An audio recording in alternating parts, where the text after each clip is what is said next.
And what major difference would you say exists between African or African American spirituality with Christianity?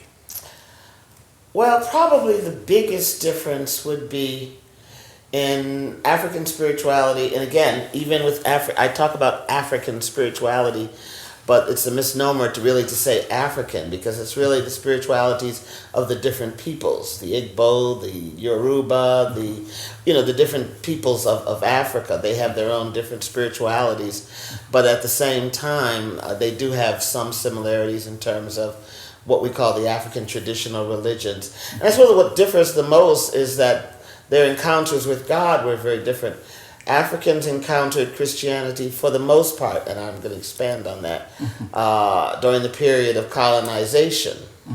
The God of the Christians, that is, Jesus.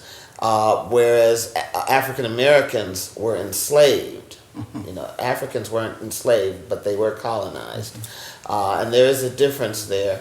But also we have to remember that the first convert to Christianity was an African, an Ethiopian.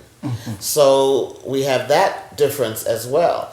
You have the Ethiopian Orthodox Church, which is very different from, say, the Christian churches of, I'll just say of South Africa.